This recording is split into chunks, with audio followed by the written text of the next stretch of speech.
She revelled in her own good luck and dared to look down upon the unfortunate but much less guilty Valerie. Chapter 18.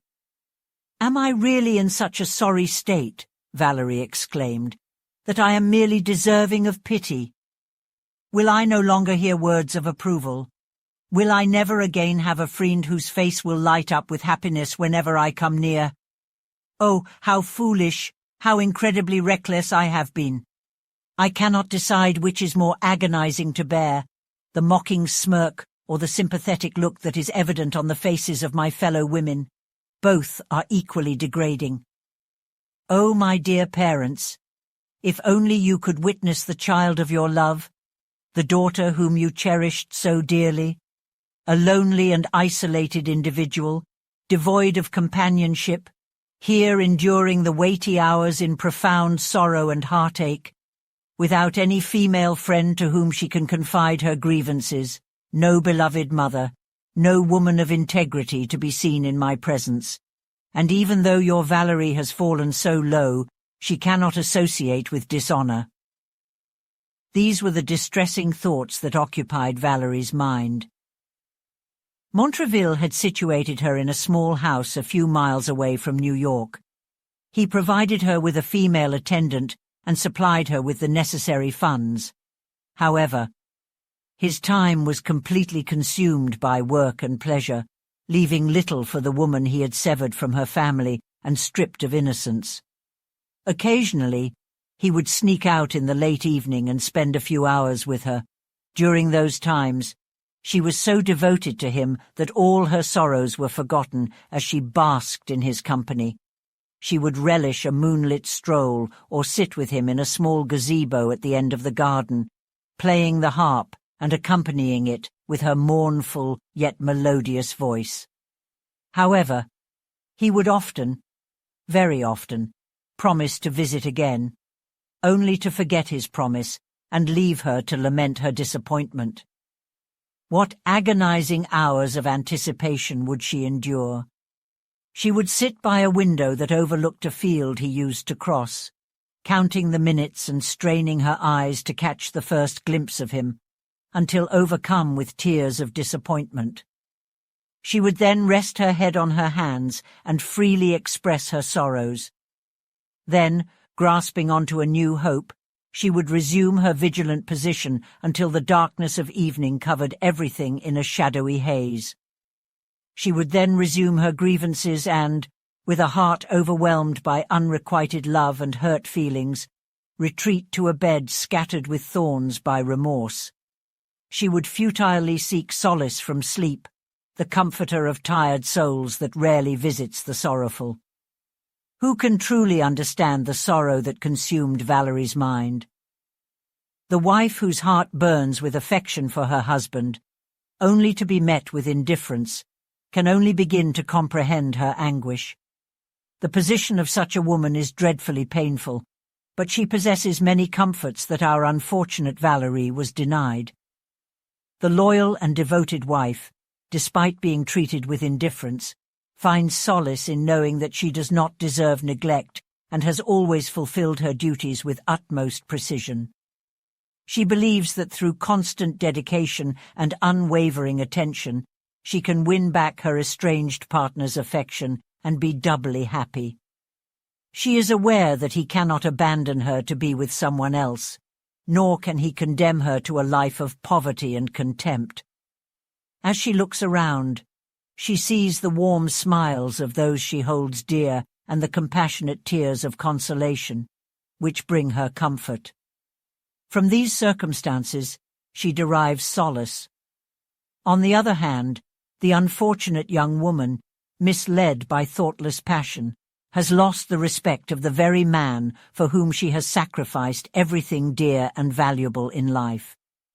She feels the consequences of her foolishness in his indifference and regrets her inability to rekindle his lost affection. She understands that there is no bond stronger than honor, but in a man who has committed seduction, this bond is feeble at best.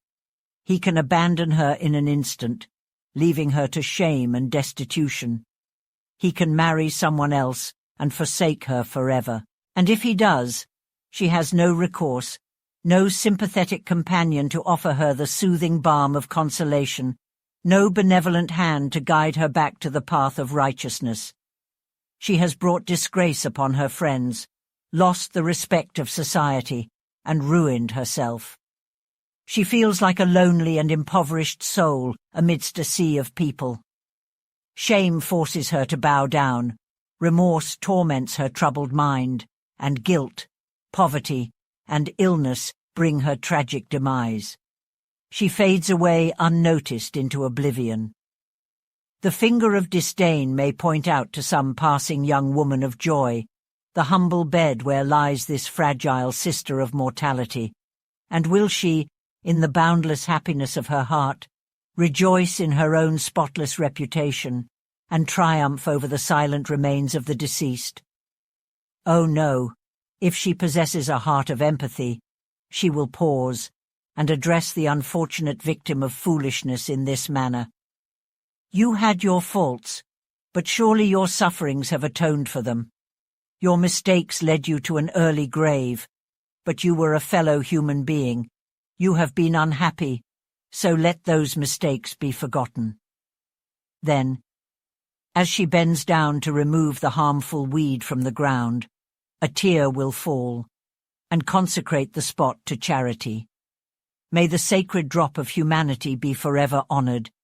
The angel of mercy shall note its origin, and the soul from which it emerged shall be immortal.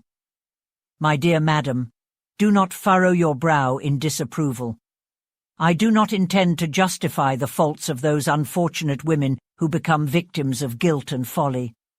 But surely, when we reflect on the numerous errors we ourselves are prone to, the countless hidden faults within the depths of our hearts that would make us blush if exposed, and yet those faults require the leniency and compassion of a kind judge, or our prospects of the future would be dreadful.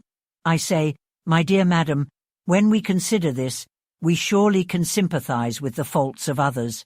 Believe me, many an unfortunate woman, who has once strayed into the treacherous paths of vice, would gladly return to virtue if a generous friend were to attempt to lift her up and reassure her. But alas, it cannot be, you say. The world would mock and ridicule. Then let me tell you, madam, it is a very heartless world, and does not deserve even half of the blessings that a generous providence bestows upon it. Oh, you generous provider of all things good! How can we, flawed humans, dare to seek your forgiveness on the day of judgment if we currently unkindly refuse to ignore the mistakes or ease the suffering of our fellow beings? Chapter 19. Julia Patton was the only child of a wealthy man who, at the age of 18, left her with a substantial income of $700 a year. She was a girl with a lively personality and a kind, empathetic heart. She lived in New York with her uncle, who adored her and held her in high regard, trusting her judgment without needing to closely monitor her actions as he might have with other young women who lacked her discretion. At the time Montreville arrived in New York, Julia was the center of social life and the talk of the town. Montreville was introduced to Julia through a chance encounter. One night, while he was on guard duty, a devastating fire broke out near Mr. Patton's house, quickly reducing it and several neighboring buildings to ashes. Thankfully, no lives were lost, and thanks to the soldiers' diligent efforts, much valuable property was saved from the flames. Amidst the chaos, an elderly gentleman approached Montreville and handed him a small box, saying, "Hold on to this, my good sir, until I return to you." Then he disappeared back into the crowd, and Montreville never saw him again. He waited until the fire was completely extinguished and the crowd dispersed, but to no avail. The old man did not appear to claim his property. Montreville, afraid to inquire further in case he encountered impostors trying to lay claim to the box without any legal right, took it to his accommodations and locked it up. He assumed that the person who entrusted him with it knew him and would reclaim it within a day or two. However, several weeks passed and no one inquired about it, causing him to become uneasy. He decided to examine the contents of the box, hoping to find valuable items that he could diligently search for and return to the rightful owner. Upon opening the box, he discovered a significant amount of jewels, approximately £200 in money, and a miniature picture designed for a bracelet. When he examined the picture, he felt that he had seen similar features somewhere before, but couldn't recall where. A few days later, while attending a public gathering, he spotted Miss Patten, and the resemblance was unmistakable. He asked his fellow officers if any of them knew her and found one who was close to her family. "Then introduce me to her right away," he said, "because I am certain I can share something with her that will bring her great joy." He was promptly introduced and learned that she was the rightful owner of the jewels. He was invited to have breakfast with her the next morning to return them. Throughout the entire evening, Montraville was honored to have Julia by his side. Her quick-witted remarks and elegant demeanor charmed him deeply. He forgot about Valerie and allowed himself to express polite and affectionate sentiments toward Julia. However, as he retired for the night, recollections of his past relationship with Valerie came flooding back. "What am I all about?" he said. "Even though I can't marry Valerie, I can't be cruel enough to abandon her, nor should I dare to play with Julia Patten's heart. I will return this box," he said, "which has caused so much distress already, and tonight I will visit my poor, sad Valerie and try to forget about this captivating Julia." He got up, got dressed, and took out the picture.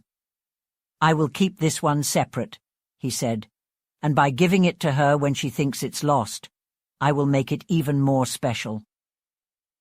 He went to Mr. Patten's house and found Julia alone in the breakfast room. "I'm so happy, madam," he said. "That being the lucky one to save these jewels has allowed me to meet such a lovely lady. Here are the jewels and money, all safe." "But where is the picture, sir?" Julia asked. "Here, madam. I don't want to part with it willingly." "It's a portrait of my mother," she said, taking it from him. "It's all I have left." She pressed it to her lips, and a tear formed in her eyes. Montraville noticed her grey nightgown and black ribbon, and his own emotions stopped him from replying. Julia Patten was the complete opposite of Valerie Temple. She was tall, had an elegant figure, and had the demeanor of a fashionable woman. Her complexion was a clear tan, with a healthy glow. Her eyes were full, black, and sparkling, and they looked through long, silky lashes. Her hair was shiny brown, and her features were symmetrical and striking. Her face had a playful innocence, with a radiant kindness. "I was wrong," said Montraville. "I thought I loved Valerie, but alas, I now realize that my feelings for her were just a spur of the moment. I'm afraid I have not only inflicted enduring misery on that poor girl, but also created an obstacle to my own happiness that will be impossible to overcome. I feel a passionate and sincere love for Julia Patten, yet, when in her presence, I am aware of my own inability to offer a heart deserving of her acceptance, and I remain silent." Full of these distressing thoughts, Montraville walked out to see Valerie. She saw him approach and ran out to meet him. She erased from her expression the look of discontent that always appeared when he was absent, and greeted him with a joyful smile. "I thought you had forgotten about me, Montraville," she said, "and I was very unhappy." "I will never forget you, Valerie," he replied, squeezing her hand. The unusual seriousness of his expression and the brevity of his response alarmed her. "You're not well," she said. "Your hand is hot, your eyes are heavy, you're very ill." I am a scoundrel, he thought to himself, as he turned away from her to conceal his emotions. But come, she continued tenderly, you should go to bed, and I will sit by you and watch over you. You'll feel better after you've slept. Montraville was relieved to retreat, and by pretending to sleep, hide the turmoil in his mind from her perceptive gaze. Valerie stayed by his side until late at night, and then, lying down gently beside him, fell into a deep sleep, from which she did not awaken until late the following morning. Chapter 20. When Valerie woke up, she missed Montraville, but thinking he might have gotten up early to enjoy the beauty of the morning, she was getting ready to follow him when she glanced at the table. There, she saw a note and quickly opened it, finding these words. My dear Valerie shouldn't be surprised if she doesn't see me for a while. Unavoidable business will prevent me from having that pleasure.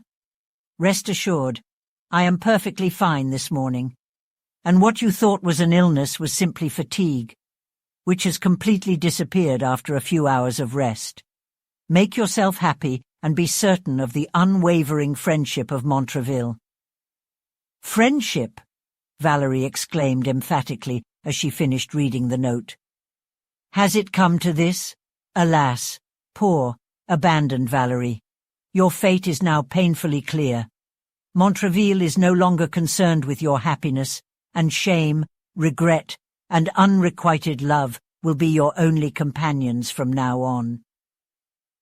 While these were the thoughts that involuntarily rushed into Valerie's mind as she read the fateful note, after a few hours had passed, the alluring hope once again took hold of her heart. And she convinced herself that on second reading she could detect a hint of tenderness in the few lines he had left, which she had initially overlooked. He surely can't be so heartless as to leave me, she said. And by calling himself my friend, doesn't he promise to protect me? I won't torment myself with these unfounded fears. I will trust in his integrity, and I'm certain he won't be unjust enough to betray it. Just as she had managed to calm her mind to some extent through this line of reasoning, she was taken aback by a visit from Belcourt.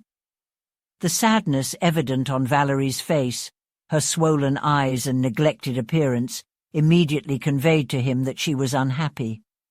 He had no doubt that Montraville had caused her suspicions with his coldness and was determined, if possible, to make her jealous, provoke her to confront him, and thereby create a rift between them. If I can just convince her that she has a competitor, he said, she will listen to my feelings, if only to get back at him for his neglect.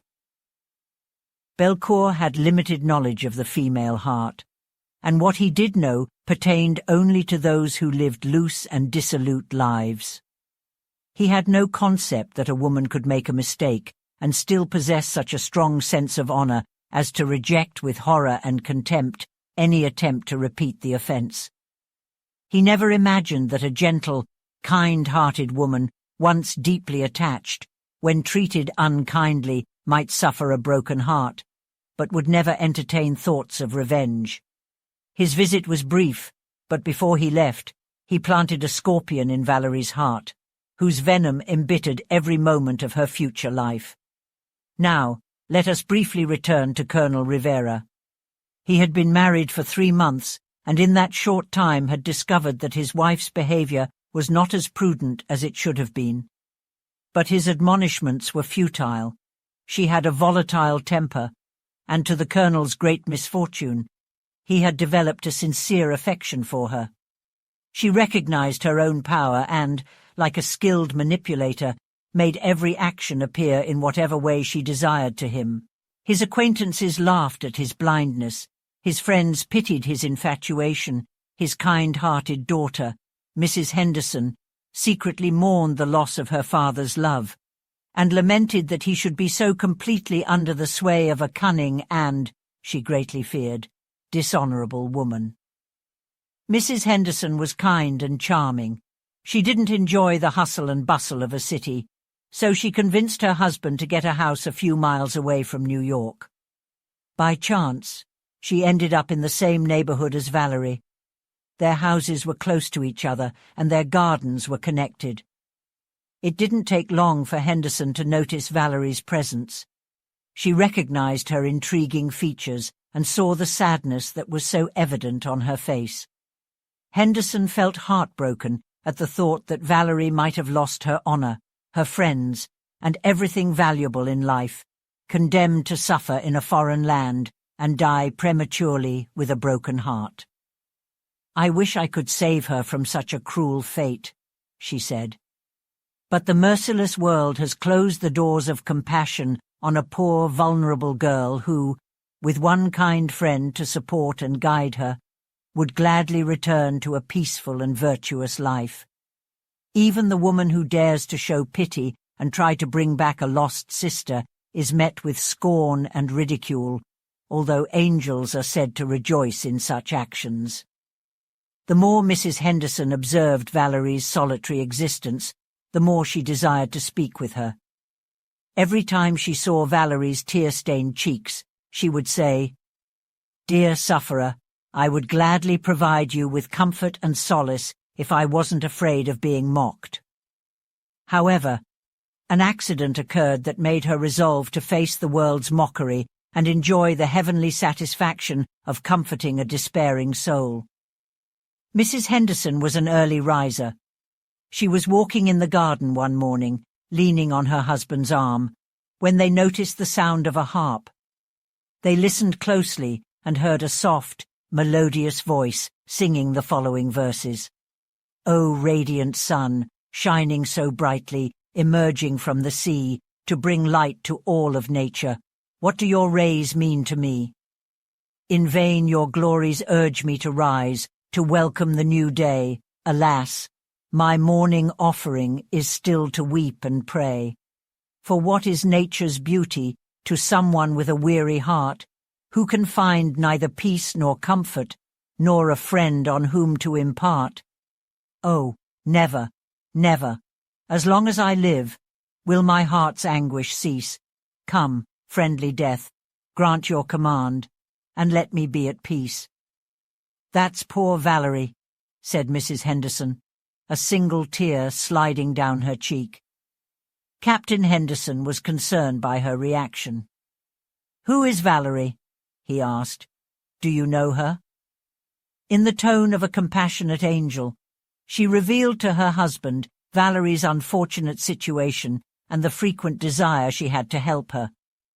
"I fear," she continued, "the poor girl has been deceitfully betrayed, and if you won't blame me, I would like to visit her, offer her my friendship, and try to restore the peace she seems to have lost and so passionately mourns. Who knows?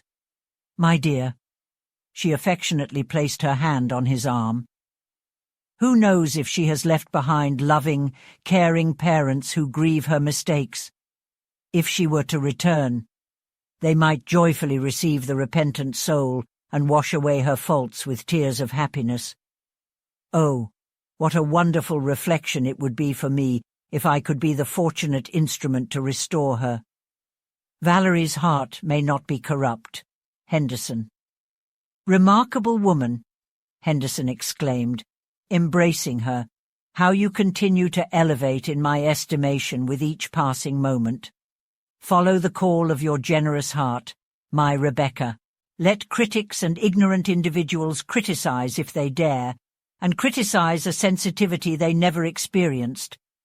I will proudly inform them that a genuinely virtuous heart is always inclined to sympathize and forgive the mistakes of its fellow human beings." A ray of joyful delight illuminated the lively face of Mrs. Henderson upon hearing these compliments given to her by her beloved husband. The most pleasant feelings filled her heart, and, after having breakfast, she got ready to visit Valerie. Chapter 21. When Mrs. Henderson got dressed, she started to feel embarrassed at the idea of starting a friendship with Valerie and was unsure of how to make the first visit. "I can't go without an introduction," she said. "It would seem so nosy." After a moment of recollection, she went into the garden, picked a few nice cucumbers, and brought them as a way to apologize for her visit. Valerie's face turned red with shame as Mrs. Henderson entered. "Please forgive me, ma'am," she said, "for not having paid my respects to such a lovely neighbor earlier. But we English always maintain that reserved nature which is a characteristic of our nation wherever we go. I've taken the liberty to bring you a few cucumbers, as I noticed you didn't have any in your garden." Valerie, though naturally polite and well-mannered, was so flustered that she could hardly speak. Her kind visitor tried to ease her discomfort by not acknowledging her embarrassment. "I've come, ma'am," she continued, "to ask if you would spend the day with me. I'll be alone, and since we're both newcomers to this country, we might find great happiness in each other's friendship." "Your friendship, ma'am," blushed Valerie, "is an honor for everyone fortunate enough to have it. Even though I haven't seen much of this part of the world, I am familiar with Mrs. Henderson's kindness and well-known compassion. But my friendship—" She paused, looked at her own visible situation, and despite her efforts to hold them back, burst into tears. Mrs. Henderson guessed where those tears came from. "You seem unhappy, ma'am," she said. "Can I be trusted with your confidence? Will you share with me the cause of your sorrow, and rely on my assurances to do everything in my power to help you?" Valerie looked grateful, but couldn't speak, and Mrs. Henderson continued, "My heart was interested in you from the moment I first saw you, and I only regret that I didn't reach out to you sooner. But I hope you will now consider me your friend." "Oh, ma'am," cried Valerie, "I have lost the good opinion of all my friends. I have abandoned them and ruined myself." "Come, come, my dear," said Mrs. Henderson. "You mustn't entertain these gloomy thoughts. I hope you're not as miserable as you think you are. Try to compose yourself and join me for dinner. If you can consider me your friend and trust me, I am ready to prove that I won't betray that trust." She then got up and bid Valerie good morning. At dinner time, Valerie went to Mrs. Henderson's and during the meal tried to appear as composed as possible.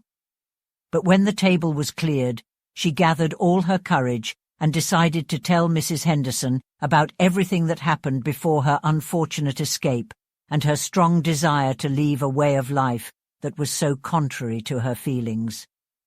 With the compassionate look of an angel of mercy, Mrs. Henderson listened to the straightforward story. She was deeply disturbed to discover the significant involvement Larue had in seducing this charming girl, and a tear fell as she realized that such a despicable woman was now her father's wife. When Valerie finished, she gave her a moment to gather herself, and then asked if she had ever written to her friends. "Oh yes, madam," she replied, "frequently, but I have broken their hearts. They are either deceased or have completely rejected me, for I have never received a single letter from them."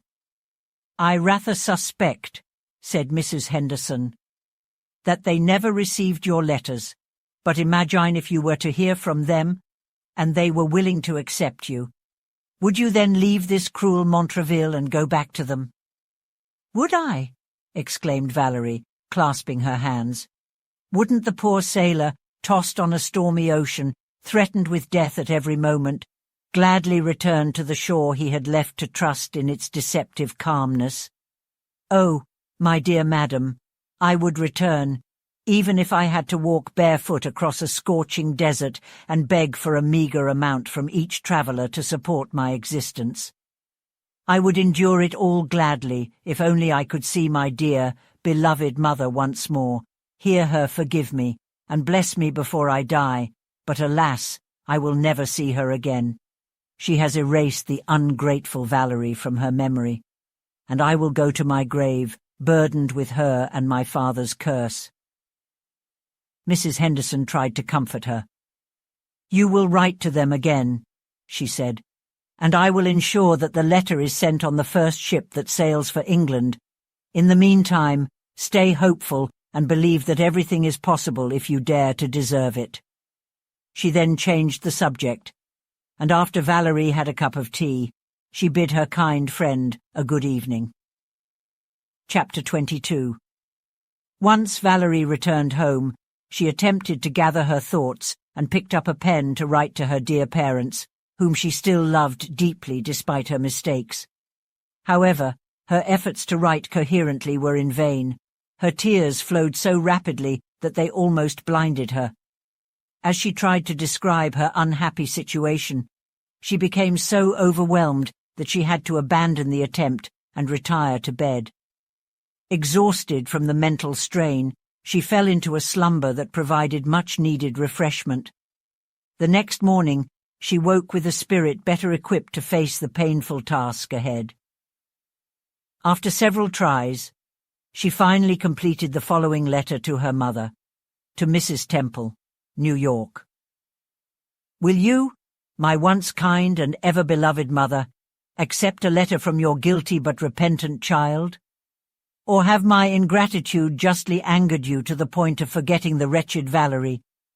Alas, my much-injured mother, even if you disown me, I cannot protest, for I know I deserve it.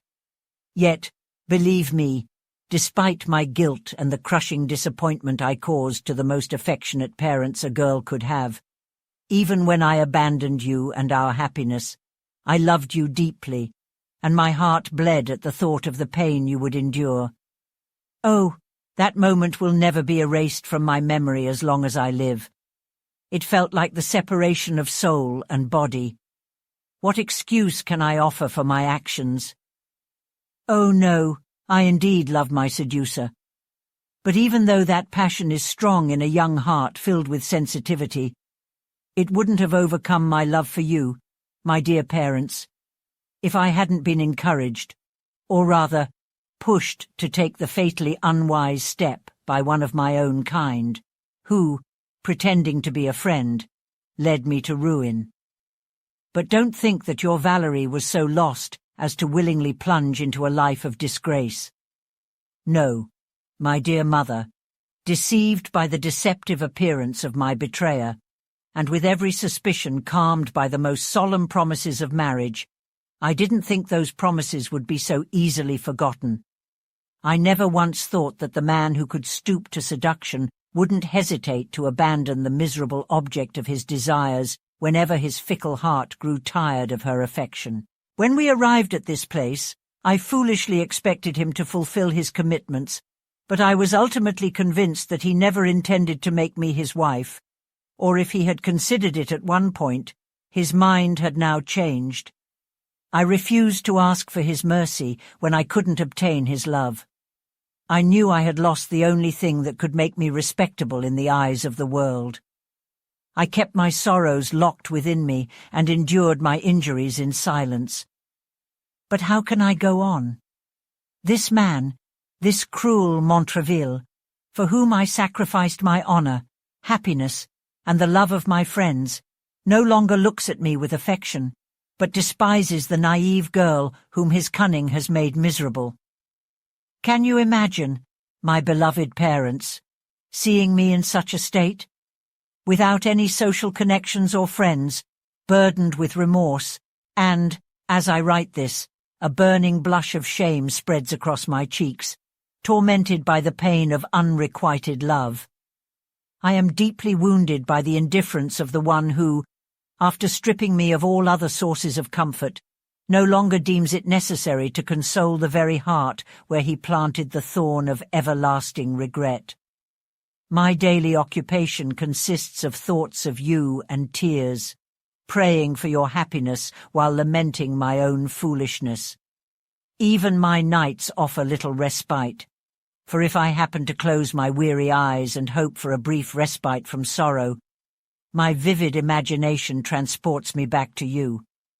I envision your beloved faces, kneel before you, and listen to the soothing words of forgiveness and peace. My soul is overwhelmed with ecstatic joy, reaching out for your warm embraces. But alas, the mere motion shatters the illusory dream, and I awaken to the harsh reality of my misery. There are other instances when I witness my father's anger and disapproval, pointing towards dreadful caverns where I see my dear mother and respected grandfather lying on the cold, damp ground, enduring the agonies of death.